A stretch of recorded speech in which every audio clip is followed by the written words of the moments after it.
मोदी जी एक स्टेट में गए, जाके उन्होंने कुछ नेताओं के नाम लिए, बोले इन नेताओं ने 70,000 करोड़ का भ्रष्टाचार कर दिया, इन नेताओं ने 70,000 करोड़ का भ्रष्टाचार कर दिया, इनको मैं जेल में डालूंगा। भाई साहब 4 दिन के बाद उन नेताओं ने भारतीय जनता पार्टी ज्वाइन कर ली, मोदी जी ने उसको उप मुख्यमंत्री बना दिया। ये भ्रष्टाचार के खिलाफ लड़ाई है, ये तो नौटंकी है, ये तो भ्रष्टाचार के खिलाफ लड़ाई नहीं है। और ये एक बात तो सोच लेते, पूरे देश में रोज यही नौटंकी चल रही है।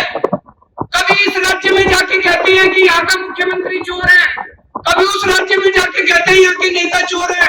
2 दिन में वो नेता भारतीय जनता पार्टी में चले जाते हैं और मोदी जी उनको कोई मंत्री बना देते हैं, कोई कुछ बना देते हैं, सब लोगों को पार्टी में शामिल कर देते हैं।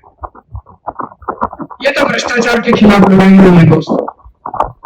आज पूरे देश में चर्चा हो रही है, कोई कितना भी बड़ा पापी हो, कोई कितना भी बड़ा अपराधी हो, किसी ने कोई भी पाप कर रखा हो, अपराध कर रखा हो, इनकी पार्टी में चले जाओ। तो मजाल किसी सीबीआई, इनकम टैक्स पुलिस वाले की हिम्मत हो जो छू दे उसको। आपका बेटा अगर किसानों को अपनी जीप के नीचे कुचल दे, इनकी पार्टी में चले जाओ, आपके ऊपर कोई कुछ नहीं होगा, खुलेआम बोल देना।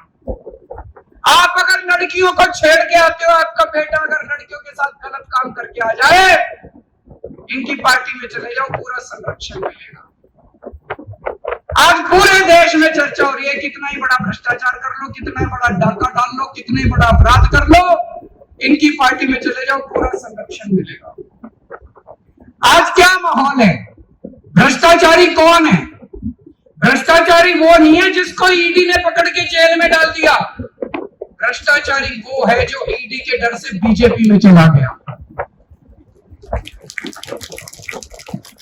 जिसको ईडी ने पकड़ के जेल में डाल दिया और जो अभी तक बीजेपी में नहीं गया। भाई साहब वो कट्टर ईमानदार है, ये समझ लेना, क्योंकि उसे पता है कि आज नहीं तो कल बाहर तो आ ही जाऊंगा। लेकिन जिसने बेईमानी कर रखी है, जिसने बेईमानी कर रखी है, उसको पता है अगर ईडी ने पकड़ लिया तो पूरी जिंदगी जेल जाना पड़ेगा, वो तुरंत उठ के बीजेपी में चला जाता है। तो एक चीज समझना, भ्रष्टाचारी कौन है और ईमानदार कौन है। जो आदमी ईडी के डर से बीजेपी में चला गया वो भ्रष्टाचारी है, और जो ईडी की रेड के बावजूद अगर ईडी ने गिरफ्तार कर लिया और बीजेपी में नहीं जाना, वो कट्टर ईमानदार। पूरे देश में आज चर्चा हो रही है कि प्रधानमंत्री जी का एक दोस्त है। कौन है? कौन है? कहते हैं प्रधानमंत्री जी ये उसे एक दोस्त के लिए ही काम करते हैं। पूरे देश में चर्चा है, मैं नहीं कह रहा, गली गली में, नुक्कड़ नुक्कड़ पे, चाय की दुकान पे, पान की दुकान पे ये चर्चा है कि प्रधानमंत्री जी एक ही आदमी के लिए काम करते हैं, एक ही दोस्त के लिए काम करते हैं। और आजकल तो चर्चा उल्टी होने लगी है कि असल में ये दोस्त ही देश चला रहा है, सारे निर्णय वो दोस्त ही ले रहा है, प्रधानमंत्री जी निर्णय नहीं ले रहे। जनता में चर्चा है, जनता में चर्चा है, लोग मेरे को आके बताते हैं कि जी दोस्त ही देश चला रहा है, कानून उस दोस्त के ऑफिस से बन के आते हैं और पास होते हैं, वो दोस्त ही निर्णय लेता है। और जब आप वोट डालने जाते हो, आप सोचते हो मैंने मोदी जी को वोट दिया, आपका वोट मोदी जी तक नहीं पहुंचता, आपका वोट मोदी जी के जरिए उनके दोस्त तक पहुंचता है, आपका वोट दोस्त के पास जाता है। जब आप वोट डालने जाओ तो ये समझ लेना बेहद खतरनाक है कि अगर कोई एक दोस्त देश चला रहा है तो ये स्थिति बड़ी खतरनाक है। ये लोग कह रहे हैं हम केजरीवाल को गिरफ्तार करेंगे, मैं उनको कहना चाहता हूं मेरे को तो गिरफ्तार कर लोगे, मेरी आवाज को कैसे दबाओगे, मेरी आवाज को कैसे रोकोगे? आप मुझे गिरफ्तार कर लो, मोदी जी मेरे को गोली मार दो, केजरीवाल मर जाएगा, लेकिन आपके नींद के अंदर भी आपको मेरी आवाज सुनाई देगी, आपके कानों में मेरी आवाज गूंजेगी। मरने के बाद भी मेरी आवाज आपको चैन से सोने नहीं देगी मोदी जी। अंग्रेजों ने भी यही सोचा था। भगत सिंह अंग्रेजों के खिलाफ खूब बगावत किया करते थे। अंग्रेजों ने सोचा इसको जेल में डाल दो, उन्होंने भगत सिंह को जेल में डाल दिया। जैसे ही जेल में डाला, घर घर के अंदर भगत सिंह की आवाज पहुंच गई दोस्तों। फिर उन्होंने सोचा भगत सिंह को फांसी दे दो, भगत सिंह को फांसी दे दी। भगत सिंह के विचार और भगत सिंह की आवाज आज 100 साल के बाद भी इस देश के कोने कोने में गूंज रही है। मैं मोदी जी से पूछना चाहता हूं, मेरे को गिरफ्तार तो कर लोगे, मेरी आवाज को कैसे रोकोगे? मेरे विचारों को कैसे रोकोगे? मेरी सोच को कैसे रोकोगे? मैं उनको कहना चाहता हूं, मेरे को फांसी तो दे दोगे, गोली तो मार दोगे। कहते मोदी जी के खिलाफ बहुत बोलते हो, तो प्रधानमंत्री के खिलाफ बहुत बोलते हो। तो आज मैं पेशकश करना चाहता हूं प्रधानमंत्री जी। प्रधानमंत्री जी, मैं आपका समर्थन करूंगा, पूरी आम आदमी पार्टी आपका समर्थन करेगी। आप ये एक दोस्त की वो क्या कहते हैं, नौकरी करना बंद कर दो, दोस्त की दोस्ती छोड़ दो। 140 करोड़ लोगों के लिए काम करना चालू कर दो। ये दोस्त के लिए काम करना बंद कर दो। ये चोर उचक्के भ्रष्टाचारियों को संरक्षण देना बंद कर दो। इनको अपनी पार्टी के अंदर जितने चोर उचक्के बैठे हैं उनको सबको जेल भेज दो। देखो मैं तो क्या, ये सारा देश आपका साथ है।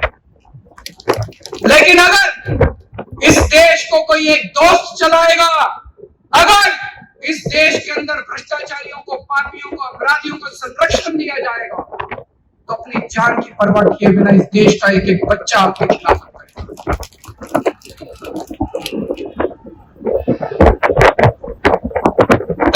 आज इन्होंने क्या सिस्टम बना रखा है? इनका सिस्टम ये नहीं है कि भ्रष्टाचारियों को पकड़ना है, ये चुन चुन के देखते हैं कौन प्रधानमंत्री जी के खिलाफ बोल रहा है, लिस्ट बना देते हैं। जो जो प्रधानमंत्री के खिलाफ बोलता है उसके खिलाफ कुछ ढूंढो, फिर सीबीआई को फोन जाता है, इसके संजय सिंह के खिलाफ ढूंढो। संजय सिंह का क्या कसूर था? संजय सिंह का कसूर था कि संजय सिंह ने संसद के अंदर प्रधानमंत्री जी के खिलाफ आवाज उठाई थी। संजय सिंह के खिलाफ कुछ ढूंढो, इसके खिलाफ कुछ ढूंढो। अगर कुछ नहीं मिलता तो कहते हैं कुछ मारो, किसी को पीटो, इसके घर में सबूत डाल दो, फर्जी केस बना दो और पकड़ के उसको जेल में डालो। ये सिस्टम आज इन लोगों ने बना रखा। ऐसे देश तरक्की नहीं कर सकता दोस्तों। आज ये शपथ लेने के बाद आप लोगों को घर घर जाना है, पूरे हरियाणा के अंदर एक एक घर में जाना है। डरना नहीं है, मन से डर निकाल देना। आप में से एक एक आदमी को भगत सिंह बनना है। ये कहते हैं हम केजरीवाल को गिरफ्तार कर लेंगे, ये इतने सारे जो सामने बैठे हैं सारे केजरीवाल है, किस किस को गिरफ्तार करोगे? हजारों लाखों केजरीवाल है, किस किस को गिरफ्तार करोगे? आप सब लोग को केजरीवाल बनना है, डरना नहीं है, घबराना नहीं है। घर घर में जाना है और ये सारी बातें बतानी है कि किस तरह से देश को लूटा जा रहा है, किस तरह से पूरे देश को बर्बाद किया जा रहा है। जब आप किसी के घर में जाओगे, उनसे बात करोगे, तो हमारे देश के अंदर कुछ लोग हैं जिनको अंधभक्त कहा जाता है कि नहीं है? उनसे उलझना मत। दो कैटेगरी है, कोई भी आदमी या तो अंधभक्त है या देशभक्त है। अंधभक्त देशभक्त नहीं हो सकता और देशभक्त अंधभक्त नहीं हो सकता। अंधभक्तों से उलझना मत, वो टाइम खराब करते हैं, उन्होंने बदलना नहीं है, उनको देश से कोई लेना देना नहीं है, उनको भारत माता से कोई लेना देना नहीं है। कोई अगर ज्यादा उलझने की कोशिश करे, उनको नमस्कार करके आगे बढ़ जाओ। देशभक्तों से बात करना बस। देशभक्त आपकी बात सुनेंगे, वो देश की तरक्की चाहते हैं, भारत की तरक्की चाहते हैं, भारत माता की तरक्की चाहते हैं। घर घर के अंदर जाना। आज सबसे बड़ी देशभक्ति का काम है केंद्र के अंदर बैठी भ्रष्ट भाजपा सरकार को हराना। जितने देश के अंदर देशभक्त है, सबको इकट्ठे होकर एक ही काम करना चाहिए, किसी भी तरह इस सरकार को हराना है। और जितनी युवा शक्ति है, सभी युवाओं को मैं कहना चाहता हूं कि आने वाला भारत, उसकी जिम्मेदारी आपको उठानी है और आपका भविष्य दांव पे लगा हुआ है। सभी युवाओं को मैं आज अपील करना चाहता हूं कि ज्यादा से ज्यादा संख्या में आम आदमी पार्टी के साथ जुड़े, इस देशभक्त पार्टी के साथ जुड़े, कट्टर ईमानदार पार्टी के साथ जुड़े। चूंकि आज इतने सारे आम आदमी पार्टी के कार्यकर्ता आए हुए हैं, इतने सारे पदाधिकारी आए हुए, मैं एक चीज और कहना चाहता हूं। आम आदमी पार्टी की विचारधारा 3 स्तंभों पे खड़ी है। 3 स्तंभ है हमारे। आम आदमी पार्टी में आके आपको केजरीवाल की भक्ति नहीं करनी, आपको किसी नेता की भक्ति नहीं करनी। हमारी पहला स्तंभ है, हमारी पहली विचारधारा है कट्टर देशभक्ति। कट्टर देशभक्ति। आपको भारत माता के लिए अपना तन मन धन परिवार, पहले फर्स्ट नेशन फर्स्ट, पहले देश, आपको उसके लिए तन मन धन कुर्बान करने के लिए तैयार रहना अगर जरूरत पड़े। दूसरी विचारधारा है कट्टर ईमानदारी। बेईमानी को हम गद्दारी का दर्जा देते हैं। अगर कोई बेईमानी करता है समाज के साथ, देश के साथ, कोई भी बेईमानी करता है, वो इसका मतलब देश के साथ गद्दारी कर रहा है। आपको ईमानदारी से रहना है। और तीसरा है इंसानियत। चाहे कोई किसी जात का हो, चाहे कोई किसी धर्म का हो, जरूरत पड़ने पे सबको एक दूसरे की मदद करनी है, किसी का दिल नहीं दुखाना। कोई बीमार हो, कोई कैसा भी हो, सबकी मदद करनी है, चाहे किसी जात का हो, किसी धर्म का हो, चाहे कोई हो, सबकी मदद करनी है एक दूसरे की। ये 3 विचारधाराएं हैं आम आदमी पार्टी की। इसको सब लोग साथ लेके जाना।